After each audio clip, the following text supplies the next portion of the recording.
जय हिंद प्यारे साथियों, कैसे हैं आप सभी। मैं प्रीति सिंह स्वागत करती हूँ आप सभी का हम सबके चैनल ईपीएस बाय प्रीति सिंह पर। कंटिन्यू करते हैं इंडियन पॉलिटी की आगे की क्लास को। कल हम 19 प्रश्न हल कर चुके थे संसद के। आज 20 क्वेश्चन का आंसर मैं पहले आपको बताती हूँ, क्योंकि ये आपके होमवर्क का क्वेश्चन था। काफी बच्चों ने आंसर भी दिया था। संसद की कार्यवाही सूची में प्रथम विषय होता है। तो भाई संसद की कार्यवाही सूची में जो प्रथम विषय होता है वो कौन सा होता है, सभी बच्चे ध्यान रखेंगे। ये होता है प्रश्नकाल। क्या होता है? प्रश्नकाल।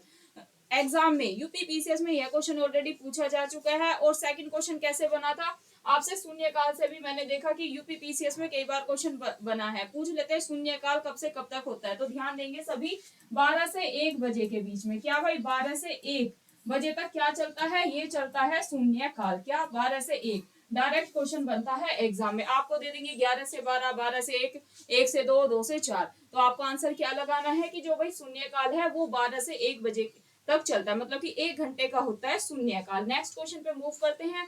क्वेश्चन नंबर 21 देखते हैं।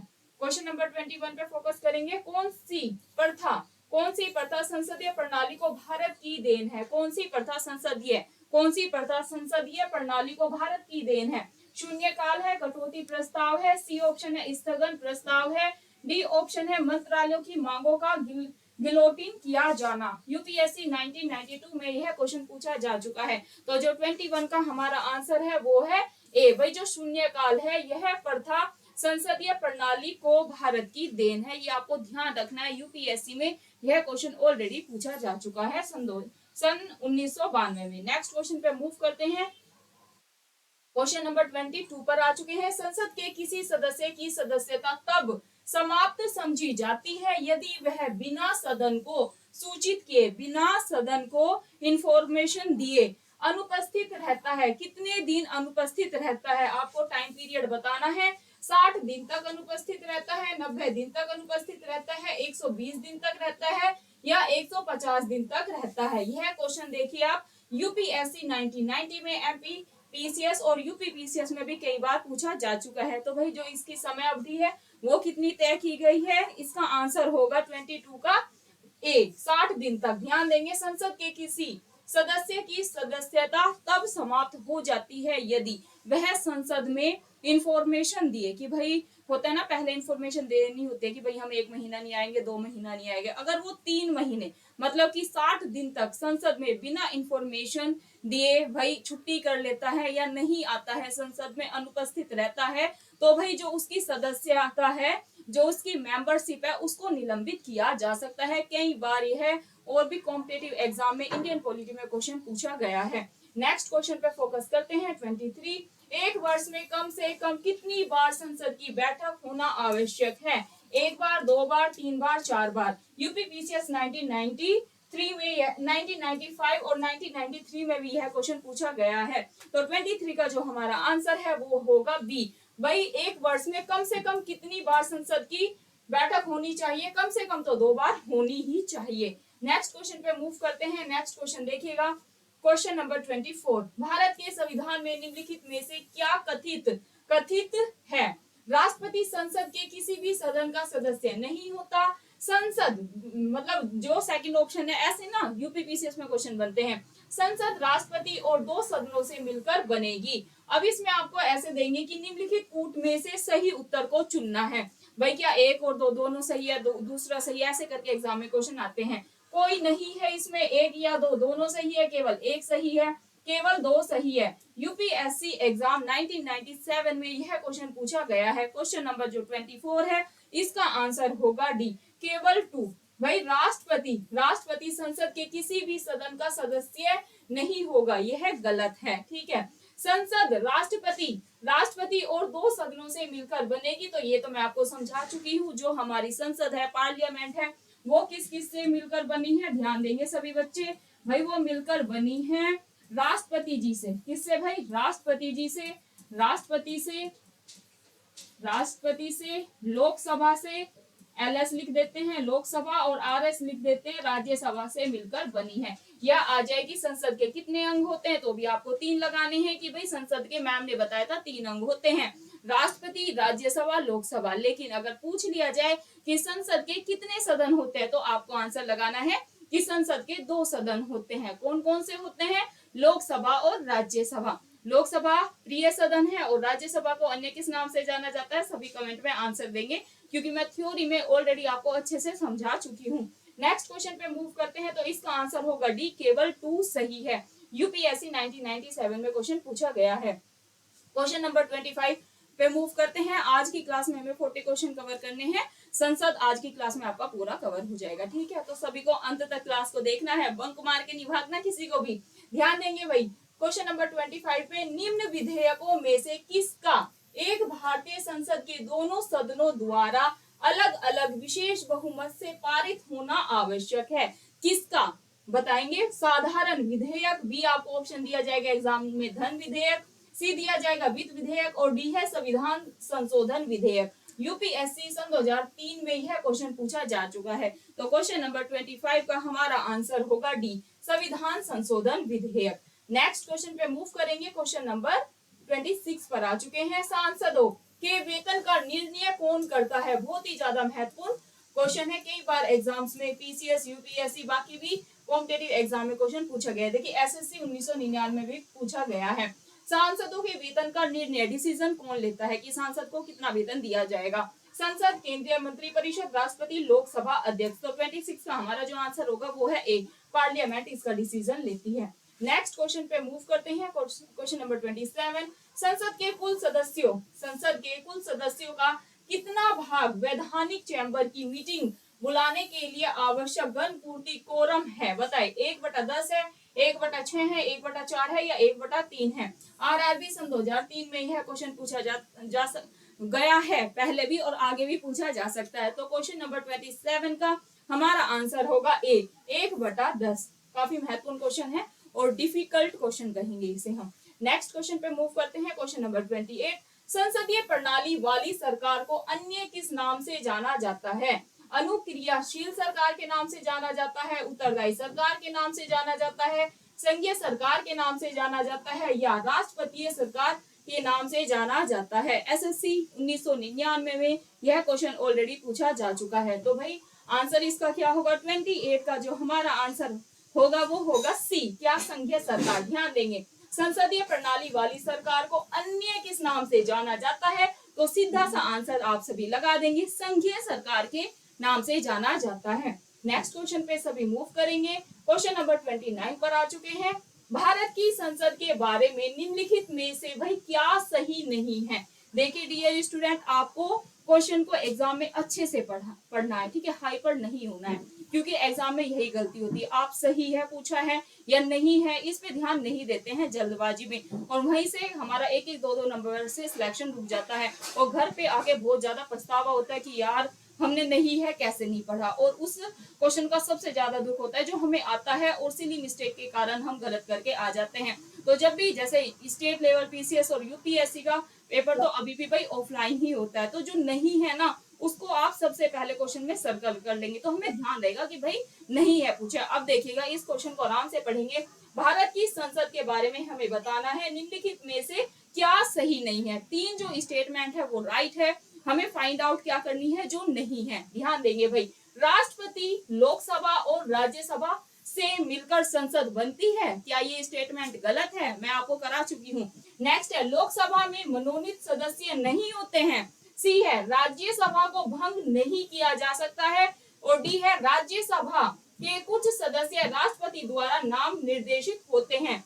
एनडीए सन 2000 जा चुका है। तो 29 का जो हमारा आंसर है बी होगा, लोकसभा में मनोनीत सदस्य नहीं होते। ये स्टेटमेंट भाई गलत है, लोकसभा में मनोनीत सदस्य नहीं होते। मैंने तो आपको पढ़ाया है कि भाई लोकसभा में मनोनीत सदस्य ही होते हैं, तो ये स्टेटमेंट क्या होगी हमारी, गलत होगी। देखिए डियर फ्रेंड्स, मैं आपको इतनी मेहनत करके सारी थ्योरी को समझाती हूँ।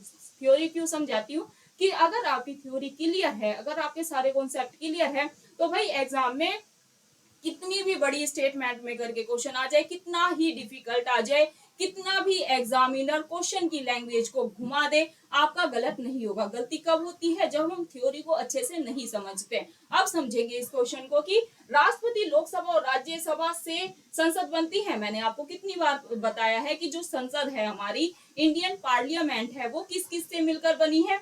वही अपने राष्ट्रपति जी से, लोकसभा से और राज्यसभा से। तो ये स्टेटमेंट अपनी क्या हुई? राइट हुई। तो इसका तो गलत होने का मतलब ही नहीं बनता है। देन हम आते हैं, चलिए सी को देख लेते हैं पहले। राज्यसभा को भंग नहीं किया जा सकता।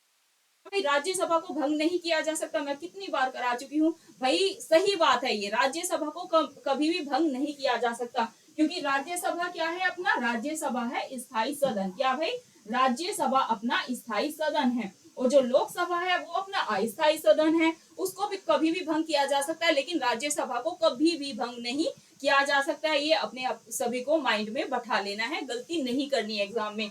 देन राज्यसभा के कुछ सदस्य राष्ट्रपति द्वारा नामो निर्देशित होते हैं। बिल्कुल सही बात है, मैं अच्छे से इसको भी आपको समझा चुकी हूँ। जो इसमें स्टेटमेंट गलत थी वो क्या है भाई? वो है बी, लोकसभा में मनोनीत सदस्य नहीं होते हैं। ये स्टेटमेंट में हमारी गलत है, लोकसभा में मनोनीत सदस्य होते हैं। चलिए, आई थिंक आपको सारी चीजें अच्छे से समझ में आ रही है। क्वेश्चन नंबर 30 पे मूव करते हैं। संविधान लागू, हमारा जो कॉन्स्टिट्यूशन है उसे लागू होने के बाद सर्वप्रथम त्रिशंकु संसद का गठन कब हुआ? बताएं, संविधान लागू होने के बाद सर्वप्रथम त्रिशंकु संसद का गठन कब हुआ था? 1980 में हुआ था, 1989 में हुआ था, 1991 में हुआ था, या 1977 में हुआ था? क्वेश्चन नंबर 30 का जो हमारा आंसर है वो होगा भाई बी, 1989 में हुआ था। नेक्स्ट क्वेश्चन पे मूव करते हैं।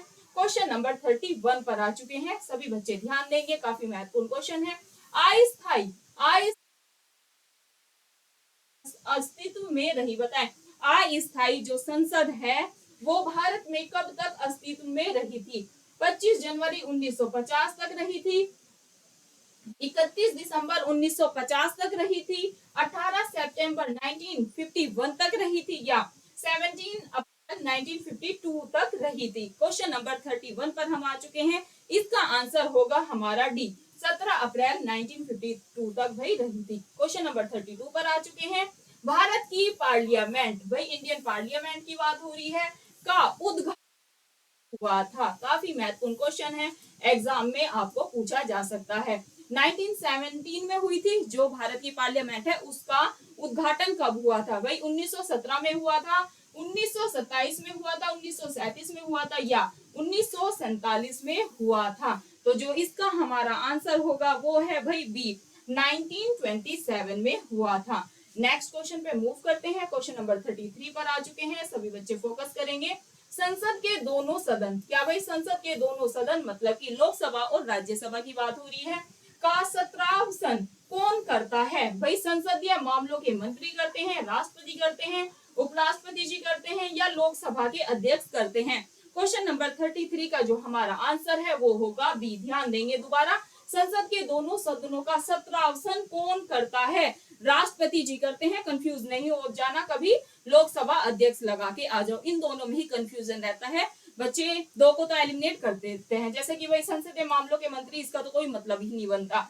अगर उपराष्ट्रपति की बात करें, इससे मतलब नहीं बनता। आप कंफ्यूज किस में होंगे? राष्ट्रपति जी में और भाई लोकसभा अध्यक्ष में। मैंने बता दिया राष्ट्रपति इसका आंसर होगा।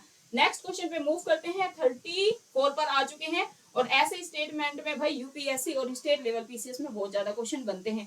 फोकस करेंगे, संसद के दोनों सदनों का संयुक्त अधिवेशन आयोजित होता है, किसके द्वारा आयोजित होता है? ए ऑप्शन है भारत के राष्ट्रपति के निर्वाचन के लिए, भारत के उपराष्ट्रपति के निर्वाचन के लिए भाई संयुक्त आयोजित होता है, या संविधान में संशोधन से संबंधित विधेयक को पारित करने के लिए होता है, के लिए जिस पर दोनों सदनों में मतभेद हो। फिर है भाई निम्न कूटों में से सही उत्तर का हमें चयन करना है। ए ऑप्शन है 1 और 4 सही है, बी है 3 और 4 सही है, सी है 1 2 सही है, डी है केवल 4 सही है। क्वेश्चन नंबर 34 का जो हमारा आंसर होगा वो है डी, केवल 4। एक ऐसे विधेयक पर विचार करने और उसे पारित करने के लिए जिस पर दोनों सदनों में मतभेद हो, भाई संसद के दोनों सदनों का संयुक्त अधिवेशन आयोजित किया जाता है। इस चीज को आप माइंड में बैठा लेंगे। नेक्स्ट क्वेश्चन पे मूव करते हैं। 35 पर आ चुके हैं।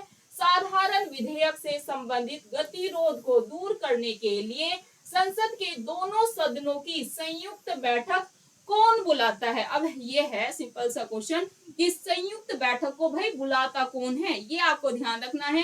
कई बार यूपीएससी स्टेट लेवल पीसीएस बाकी भी एग्जाम में यह क्वेश्चन पूछा गया है। आगामी एग्जाम जो 17 मार्च को यूपी पीसीएस का होने वाला है, और भी जो एग्जाम होने वाले, अब यूपीएससी का भी होने वाला है, फॉर्म भरने की प्रक्रिया शुरू हो गई है। यूपीएससी में भी ऐसे क्वेश्चन पूछे गए हैं, तो सभी बच्चे ध्यान देंगे।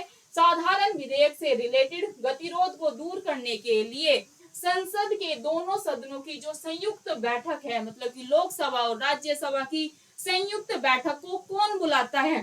भाई ओ ए ऑप्शन है राष्ट्रपति जी बुलाते हैं, बी है राज्यसभा के सभापति बुलाते हैं, सी है लोकसभा के अध्यक्ष बुलाते हैं, डी है मंत्री परिषद बुलाते हैं। तो 35 का जो हमारा आंसर है वो होगा ए, राष्ट्रपति। बस सिंपल सा डियर फ्रेंड्स अपने माइंड में बैठा लेना है, दोनों सदनों की संयुक्त बैठक आ जाए, दोनों सदनों की संयुक्त बैठक आ जाए और पूछ लिया जाए कि भाई कौन बुलाता है, तो आंसर राष्ट्रपति जी बुलाते हैं। नेक्स्ट क्वेश्चन पे मूव करते हैं। क्वेश्चन नंबर 36 पर हम आ चुके हैं, सभी बच्चे ध्यान देंगे यहाँ पर। क्वेश्चन नंबर 36 को देखते हैं। लोकसभा व राज्यसभा की संयुक्त बैठक कब होती है? राष्ट्रपति जब बुलाए तब होती है, बी ऑप्शन है लोकसभा एवं राज्यसभा में मतभेद होने पर होती है, सी है संसद नहीं। क्वेश्चन नंबर जो 36 है उसका हमारा आंसर होगा बी, लोकसभा एवं राज्यसभा में भाई जब मतभेद हो जाता है ना, तो लोकसभा व राज्यसभा की संयुक्त बैठक होती है। और कौन बुलाता है संयुक्त बैठक?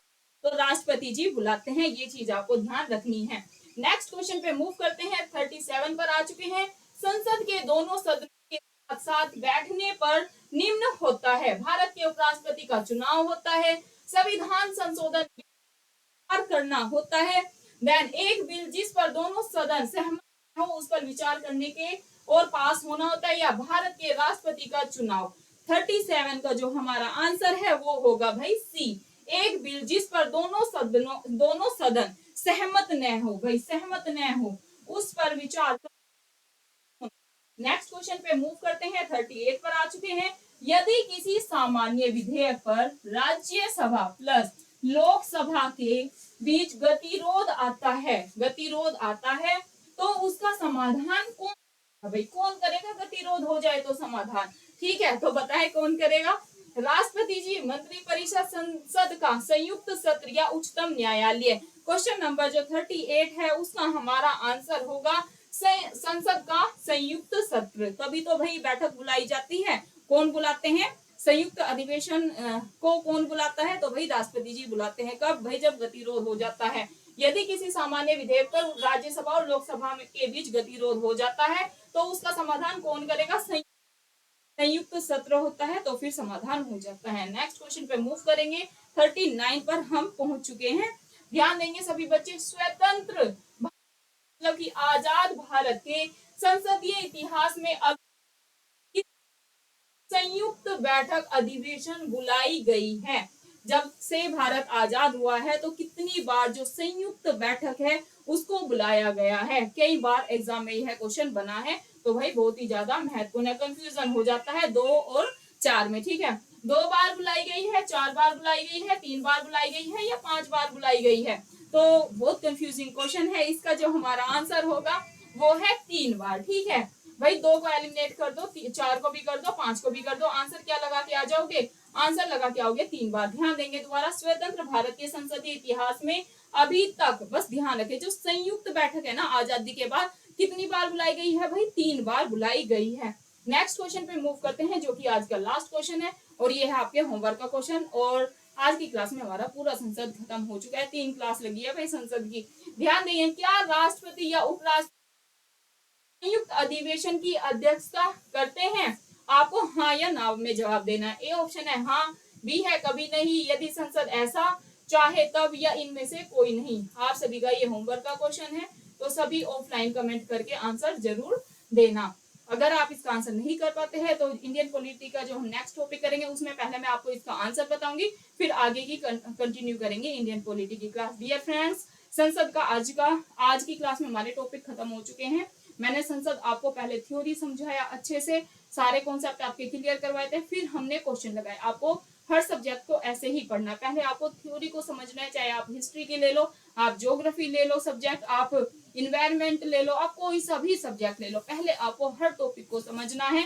फिर जैसे हमने संसद करा उसको समझो कि भाई संसद किस किस से मिलकर बनी है, संसद के कितने सदन होते हैं। फिर आपको लोकसभा समझना है, राज्यसभा समझना है। ये जब आप समझ लोगे ना, फिर आपको ज्यादा से ज्यादा ऑब्जेक्टिव लगाना है। और ऑब्जेक्टिव लगाने में कंजूसी नहीं करनी आपको।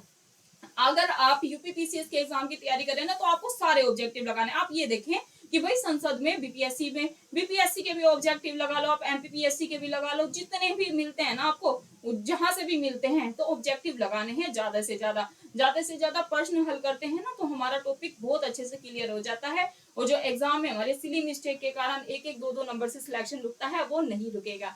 तो भाई आपको ऐसे ही तैयारी करनी है हर सब्जेक्ट की। आप मुझसे पूछते हैं कि मैम भूल जाते हैं, तो डियर भूलते इसलिए है क्योंकि आप रिवीजन नहीं करते। पढ़ तो इतना लेते हैं, रिवीजन नहीं करेंगे तो कैसे चलेगा। अब अगर आप मेरी क्लास लेते हैं तो संसद से आपका मेरी क्लास से एक भी बाहर प्रश्न नहीं जाएगा, क्योंकि हमने 3 क्लास सिर्फ संसद में की है। तो आपको क्या करना है, थ्योरी की क्लास देखनी है, फिर जो मैंने 2 ऑब्जेक्टिव की क्लास ली है वो देखनी है। अच्छे से क्लास करो, ठीक है। बंक मार जाते हैं, क्लास नहीं कर रहे अच्छे से। इंडियन पॉलिटी बहुत महत्वपूर्ण रोल प्ले करता है हर एग्जाम में। अगर आप यूपीपीसीएस में देखें तो 20 से 22 प्रश्न आते हैं, और बाकी भी यूपीएससी में देखें तो 17 से 18 प्रश्न इंडियन पॉलिटी से आते हैं। बाकी भी एग्जाम में 15 से 20 प्रश्न बनते ही बनते हैं। तो अगर आप पॉलिटी अच्छे से कर लेंगे, करंट अफेयर कर लेंगे, तो जो 17 मार्च को पेपर होने वाला आपकी बहुत ज्यादा हेल्प होगी। अब मैंने बहुत सारी इंडियन पॉलिटी की क्लास ऑलरेडी डाल रखी है। जब मैं सिंपल से व्हाइट बोर्ड पर पढ़ाती थी तो सारे उसमें बहुत डिटेल में चीजों को कराया। तो आपको वो क्लास भी देखनी है, ऐसा नहीं सोचना डिजिटल पे कुछ अलग होता है।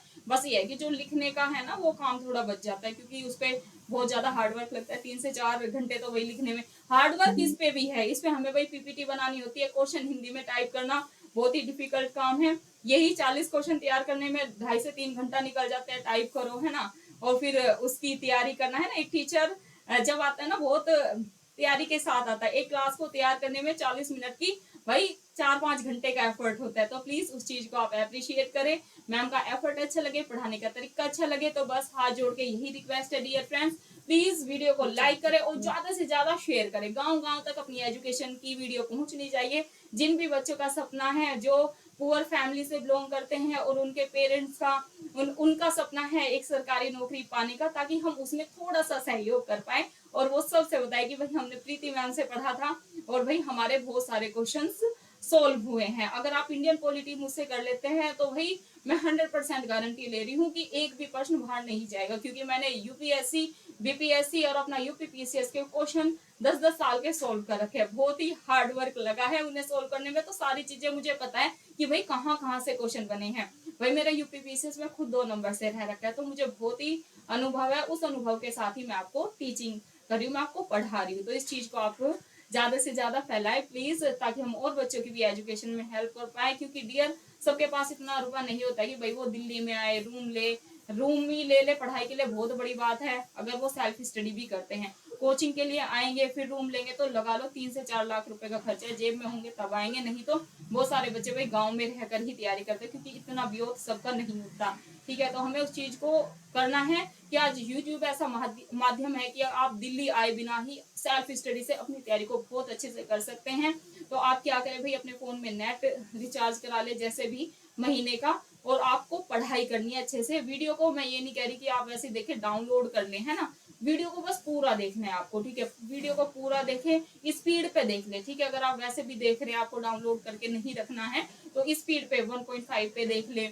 और फिर आप साथ साथ नोट्स बनाए, क्योंकि डियर फ्रेंड्स नोट्स बनाना बहुत ही ज्यादा महत्वपूर्ण है। जब आप अपने हाथों से चीजें लिखते हैं ना, तो बहुत ही अच्छी, क्योंकि आजकल बच्चों की ना आदत ही छूट गई है। आप हमसे बोलते रहते हैं टीचर से कि मैम पीडीएफ दे दो, पीडीएफ। भाई वो पीडीएफ ना फोन में ही पड़ी रहती है, उन्हें भी अपने टाइम में बहुत डाउनलोड करके रख रखी है, लेकिन वो पढ़ी नहीं जाती। या तो आप क्या करें, अगर मैं पीडीएफ देती हूँ तो आप उसको डाउनलोड मतलब निकलवा ले प्रिंट में, ठीक है। प्रिंट में निकलवा ले और सामने अपने भाई टेबल पे नोट्स रखने हैं और उसको हाईलाइट करें कि अच्छा मैम ने ये बताया था कि ये महत्वपूर्ण है। तो तो उसको हाईलाइट करेंगे ना, बार बार रिवाइज करेंगे तो चीजें लंबे समय तक माइंड में स्थिर रहेगी। नहीं तो क्या होता है कि पीडीएफ पड़ी रहती है, हम पढ़ते नहीं है, और फोन से तो ज्यादा पढ़ना भी नहीं चाहिए ना पीडीएफ वगैरह से, क्योंकि आंखों पे इफेक्ट होना शुरू हो जाता है। आपकी मैम झेल रही है खुद की कितनी बोर्ड की लाइट वगैरह होती है ना, तो आंखों में चुभन होती है, और रात रात तक 3-3 4-4 बजे तक ये पीपीटी वगैरह का काम चलता है, तो नींद भी पूरी नहीं हो पाती है भाई, रात में जगना और फिर ये क्लासेस वगैरह लेना इतना आसान नहीं होता। तो प्लीज आप ज्यादा से ज्यादा सपोर्ट करें,